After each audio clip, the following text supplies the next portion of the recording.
side by side as they come down. Richard Petty is going to lead it. Here they come off the corner. And Darrell Waltrip is trying to go by on the inside of Davey Allison. And Davey comes down to try to block that move. And just some contact there. And just as soon as that car touched the grass, it flew. Now look at this. Emerson turns in. Watch Al Jr.'s car when they lock wheels. Up he goes. Wall of death. Lucky he didn't turn that car upside down. Big problems for Hill, but bigger ones for Prudhomme. His engine is shut off, and Hill takes the win. It wasn't pretty, but it puts him in the final round. If one of those hot, sticky wheels snags someone's leg, it could break it very, very easy. And Nigel can't go much slower than he's going now with that clutch and, you know, a thoroughbred racing car. The back end hits, the front end gets sucked in, climbs right up on there, and look at it, bing, bing, bing, bing, bing, bing, bing, bing, bing, bing, bing, right on down there. He just makes them all.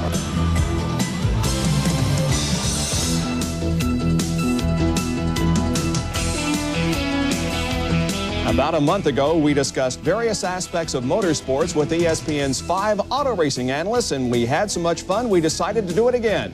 Hi, everyone. I'm Bob Jenkins, and welcome to SpeedWeek and happy holidays. And in the next half hour, we're going to talk about some of the strengths and weaknesses of our sport, what happened this year, and what we might look forward to in 1993. And joining me on my left is Benny Parsons from NASCAR Stock Car Racing. Hi. NHRA commentator Dave McClelland. Merry Christmas. Larry Rice, our short track and Saturday Night Thunder expert. Bob. And on my right, our IndyCar analyst, Daly. Hello, everybody. And finally, but certainly not least, David Hobbs, who provides analysis for not only Formula One, but also for our IMSA telecasts. Good evening, all. And welcome, everybody. Let's begin tonight by asking each of you about the most exciting moment of 1992. Now, this doesn't necessarily have to be in your area of expertise, but when you think back on 92, what was the most exciting moment? Dave McClelland, we'll start with you. Well, this one does happen to be in my area of expertise and was undoubtedly the 301.70 mile an hour run by Kenny Bernstein. It was regarded by many as the 300-mile-an-hour barrier, the last one that we would see in our lifetime, and I probably would agree with that, major barrier that is. And that run was just phenomenal. It came very early in the season down in Gainesville, Florida. Nobody anticipated it on that day, and just out of the blue, here he came. Ran 301.70, backed it up later on at over 299 miles an hour, and since went on to run 2 more 300-mile-an-hour passes in 1992. Benny, how about you?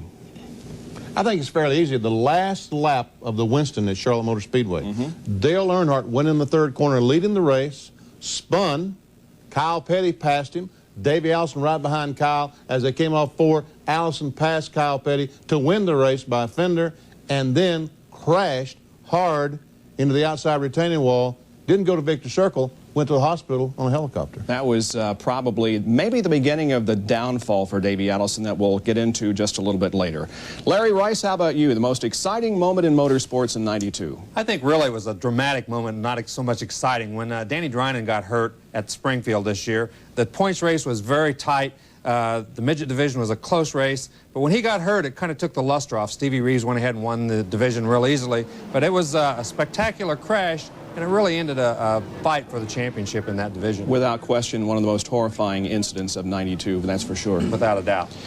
David Hobbs, what about you? Well, I hate to harp on crashes and accidents, but I guess one of the most spectacular things I've seen ever in racing was Ricardo Patrase's attempt to land on the moon this year when he ran to the back of Gerhard Berger in Portugal. I mean, that was just... I thought it was a horrifying accident in the stupidity of it in the first place, because I thought that Gerhard Berger made the most ghastly mistake. But having done that, the way that Patrese climbed over that car, and then it just looked like it was going to launch into that footbridge, it was a pretty horrifying thing. Derek, what about it? I think rather than pick an incident, I think I would say a memorable weekend is what I would recall, that being Elkhart Lake, when Paul Tracy suddenly appeared to be a definite star of the future. If you remember, he got the pole position on Saturday and then had a monumental crash that was publicized nationally. But I think then Sunday came and he never slowed down. Every time we were on him, he flew off the racetrack. And there were all sorts of comments made that this racetrack is not wide enough for someone like Paul Tracy. Paul Page said he's been off so many times the chipmunks now recognize him. And then, but that to me was almost the birth of a star in IndyCar racing. So that was a memorable weekend, I think, I can't believe that nobody mentioned, especially you, Derek, the closest finish in the history of the Indianapolis 500. Well, you didn't give me long enough to think about it. But you're right. Yeah, I mean, fair play. Let's not forget that. That was the great thing about it, because we did radio together. Right. We were so emotionally charged. Everybody was standing to watch that event, and I mean, you almost lost your voice at the end of it. I mean, that was a major event this year. It was. Lots of memorable moments for 1992. In our next segment, how can we improve the image and the amount of coverage given to auto racing? We'll be right back. SpeedWeek is brought to you.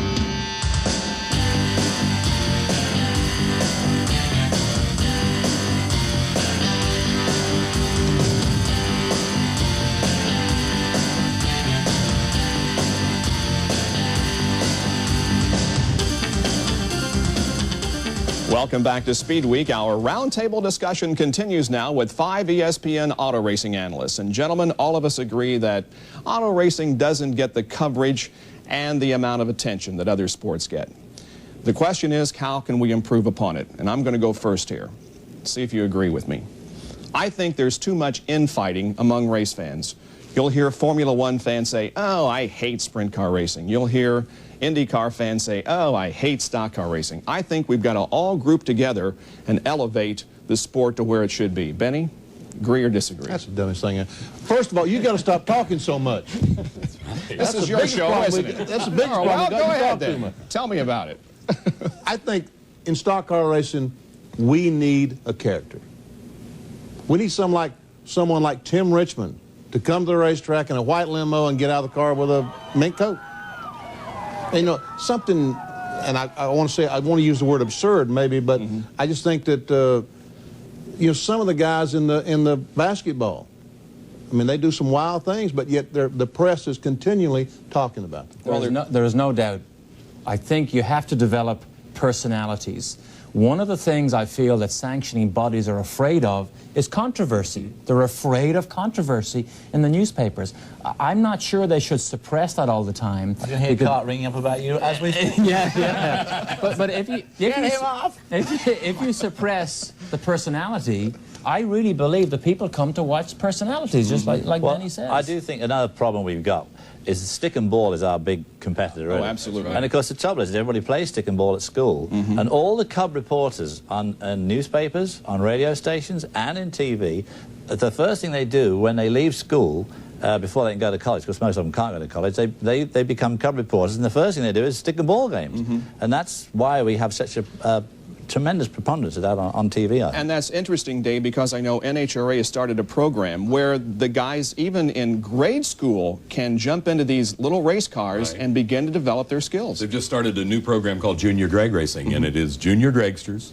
They are half-scale, powered by a 5-horsepower Briggs & Stratton spec motor type thing. There are 2 classes right now, stock and modified, and it's designed from 8 to 15 years of age. It's just getting underway. It has had overwhelming response, obviously. Every kid that sees one says, I've got to have it. I bet. In fact, my granddaughter is slated to drive one. All right? Now, that gives you an idea. And I've got 5 grandkids, and I figure somewhere along the way we're going to end up owning 5 of these little things. Well, that's absolutely true, because you only got to look at Formula One. In fact, any form of racing at the moment is full of kids who started off go-kart racing when they're about 9 or 10. And their fathers are right behind them, their families are right behind them. But the problem is that everybody else still doesn't regard motorsport as a sport.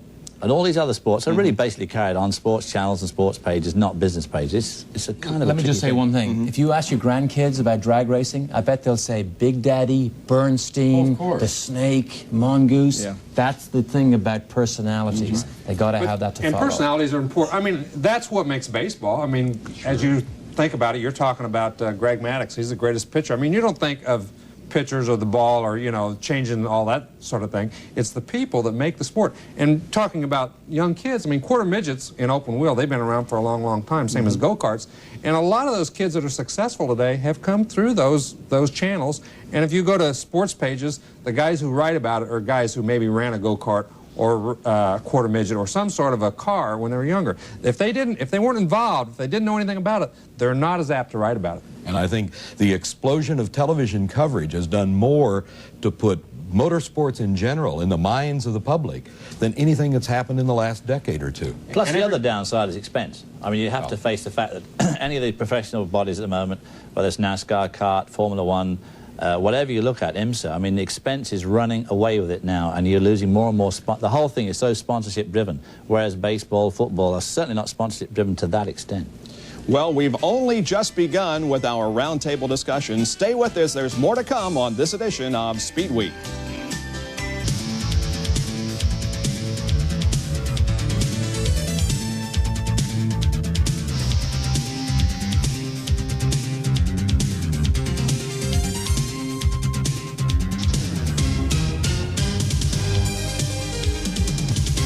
ESPN's 5 auto racing analysts join us for a roundtable discussion on this edition of SpeedWeek. Probably the major concern in auto racing for all of us is safety.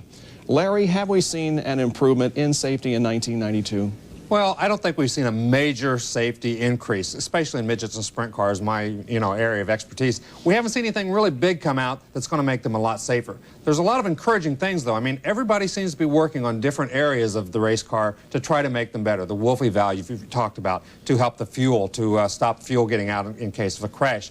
Some people are working on the barriers to make them better than they are now. So there's a lot of small areas that I think, in the end, will help make it safer. But right now, this year, I didn't see any real big major things come up. But how safe can you make driving a race car? I mean, you're racing at over 100 miles an hour, up to 200 miles an hour, up to 300 miles an hour in drag racing. How safe can it be? Well, if it was safe, they wouldn't need us anyway. I mean, they'd drive them themselves, right? So there is always going to be an element of danger there. And if it wasn't for that, they wouldn't need us. So I think it's always going to be there, but we do want to make them as safe as possible. I like the way you say we're all concerned about safety. When I drove, I used to be concerned. I'm not concerned at all now. Oh, come on now. But I do think that seriously, I think that in the Formula types of racing, Indy cars, Formula One, the cars have become absolutely unbelievably safe. As Benny says, once you get up around about 170, 200 miles an hour and you start running into things, how safe can you really make it? And I think it's incredible how these guys bounce off walls and run back down. I mean, Derek Warwick 2 years ago at Monza. However, there's still, when you bring one of the world's best drivers, Nelson Piquet, to Indy and he makes a small mistake, his life gets changed forever because of orthopedic injuries. Right. There is still a necessity to look at that area all the time to try and protect that driver, because the mistakes will always be made. They've got to make the cars longer. I mean, it's as simple as that, and the designers don't want to do it. I hate 5% here and 0.5% there. Why don't you make sweeping changes? Yeah. They say it costs too much money. Yeah? Well, tell me how much pain costs for the rest of your life. I know in drag racing there have been a lot of innovations, particularly promoted by John Force, justifiably so. Right. John's had his share of problems this year after the crash in Memphis. He did a lot of design work and modified the interior of his car to direct the flame away from him in case the car caught on fire. Well, it did several more times throughout the season, and that deflector really worked and allowed him to bring the car to a stop. The barrier problem in drag racing, not quite so severe maybe as it is in oval track where you have a long run at the barrier. Now, you talk about sweeping changes. Let me propose a couple. Airbags. They've talked about at least foot airbags in IndyCar racing, something that would inflate and keep the feet and ankles and legs away from the wall impact. And secondly, any innovations coming along as far as barriers are concerned? They're using styrofoam or styrofoam-like substances at some racetracks. Before we discuss that, one of the main things you have to be aware of is when something serious happens, you have to react to it. And Dave, just for my own curiosity, because we discussed this before, how long do you think it would be before a rail has a monocoque to protect the driver? Because think of Darrell Gwynn, think of Shirley Muldowney. Right. I mean, right here in Indianapolis, they build some of these rails. They are scary-looking things. They're so flimsy. But if you hit something hard, the driver hasn't got much protection. They are designed to roll over. The problem of hitting something is the same that's experienced in any single-seat Formula car. is what happens to the leg injuries. In a turnover or rollover situation, the car tends to break apart, and it will break at the footwell. In other words, the cage portion remains intact and the driver stays fairly safe. We've not had serious injuries this season, thank God, in the top fuel categories. The Daryl accident was one of those situations that occurred. His arm got outside the cockpit. A monocoque would certainly solve some of those problems, would encase them in a cocoon even better. But they've made great strides. I can remember it's not been so long ago that even if you turned one over, you put yourself in really serious risk. I think that in NASCAR racing, a softer wall would be better. I mean, that's the biggest problem we have is slapping a wall at 150 miles an hour, and your body has trouble taking that impact. If somehow they had the foam barriers and we could go in and hit a little bit softer, I think it would help. Quickly, let's talk about airbags. Anybody think that that's a good idea? And we got just a few seconds left in this segment. No. I don't either. I just can't see where they could be made to work properly. I mean, they're a good idea in passenger cars because the impact's different. But in a race car, especially a sprint car or midget, you know, the impact can go on and on and on. Stock cars the same way. So when do you have it inflate, and then if you don't have it deflate, a guy could get trapped with a fire or whatever. So I don't see it being certainly in an Indy car. Yeah. You have one on your feet or in the cockpit. Well, I think you need a bigger cockpit in an Indy car and a Formula One car, so the driver's got part of the problem with most drivers, someone like my size. If you're in an Indy car cockpit, your knees wedged firmly on the dashboard. If you run into anything, I mean, your legs have got nowhere to go. Right. We got to take a break. When we come back, we'll discuss whether or not racing is really worth it. Rick Mears, the four-time Indy 500 winner who announced his retirement from the sport just before leaving for Europe, has now returned to the U.S. and explained in greater detail his decision. Well, the motivating factor was no motivation. I mean, that was really it. Really not having, you know, the desire or the drive to, you know, really do what I want to do and do the job right. And, you know, and I always said when I don't have that desire or drive to get up in the morning and go out and do it, I'm going to get out. And that's part of what it boiled down to. Although there's been no official announcement, former world champion Ayrton Senna tested with Team Penske last weekend. Michael Andretti's most recent test at Circuit Paul Ricard in France resulted in a crash. His McLaren was damaged, but he was not injured. Former Formula One driver Eddie Cheever, recently released from the Ganassi IndyCar team, has secured a ride with the PIG team. Damon Hill, the son of former world champion Graham Hill, has signed on with the Formula One Williams team for '93, replacing Nigel Mansell, who's headed for IndyCars. Look for Indy 500 winner Al Unser Jr. to drive a Rick Hendrick Chevy in the upcoming Daytona 500. Tim Brewer, who was Bill Elliott's crew chief last year, was released last week from the Junior Johnson team. During our recent telecast of the Winston Cup banquet in New York, we failed to correctly identify Goodyear Tire and Rubber Company Chairman Stan Galt's presentation to series champion Alan Kulwicki. Goodyear awarded Alan $10,000 and a gold replica of his Hooters Ford. Nelson Piquet, injured in a practice crash at Indianapolis last year, is continuing his recovery. He's able to walk with the assistance of two canes, but doesn't know yet if he'll try it again at Indy in '93. Dan Drinan, injured in a midget crash at the Springfield, Illinois Mile, plans a return to racing at the Hoosier Dome Invitational midget race in late January. And Pepe Marchese, who sustained serious injuries in a midget crash at the Four Crown Nationals at Eldora, is progressing slowly at an Indianapolis healthcare facility. He's still facing a long recovery period from the injuries.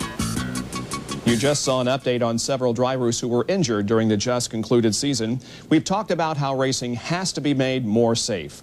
Now, four of you guys we think of as race drivers. Dave, I know you did drive for a while, so you're qualified to answer this question. What I want to know is racing really worth it? If you had it to do all over again, would you still be a race driver considering the injuries that you suffered during your career? Derek, we'll start with you because I think you were probably the most seriously injured. Unfortunately. A racing driver, no doubt, is an unusual animal. He will go back to the potential of more punishment and more injuries. And if you ask me directly, would I do it all over again? I'd have to say yes. You did. I mean, you recovered from the injuries and went back. Exactly, and had no thoughts that injuries, you know, would land me back in the hospital again. I would do it again, and I don't look back even on my injuries as something that I regret ever doing. I think driving a race car is no different than driving a passenger car. I mean, if you get hurt in a passenger car, you're going to drive it again. The same way in a race car. You don't ever think it's going to happen to you, and once you're hurt, you don't ever think it's going to happen again. And I unquestionably would do it all over again. I loved every minute of it. The greatest fun I've ever had in my life has been behind the wheel of a race car, trying to stay in front of that guy behind me or trying to catch that guy in front of me. Words can't describe it. I'd do it in a second. I guess it is the thrill of winning and the thrill of competing against each other that outweighs all chances that you take. Yeah, I'd certainly do it again. I mean, I never felt really fulfilled in my career. I touch wood, I never got hurt, although probably Terry Lingner's doing his best to try and drag me back in. Which is a subject we'll talk about. There's time yet, but I mean, I would do it again, yeah, absolutely. Because as Benny says, it's just such a feeling you can't really describe it. Now, Dave, you can speak for yourself when you drove and for the drag racers. I got hurt in a passenger car. Unfortunately, I've never been hurt in a race car, and I still do drive, but at a very lower level in sportsman racing. I can probably use as an analogy of Herm Peterson, a driver that got severely burned back in the early 1970s. Disfiguring, crippling burns and injuries suffered when his dragster flipped over and he got the burns. He came back as quickly as he could and got back into the cockpit. The question asked by everybody, myself included, but particularly the media, why would you do this? He looked him right straight in the eye and he said, I'm a race driver. He said, if I were a carpenter and fell off a ladder and broke my leg, I'd be back at work as quick as I could get there. Well, David mentioned that he may be in action next year, so will another member of our panel, and we will talk about that when we return on this edition of Speed Week.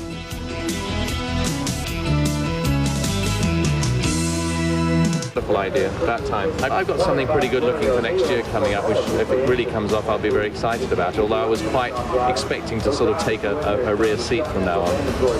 Mr. Hobbs tells me he thinks he can handle you no problem.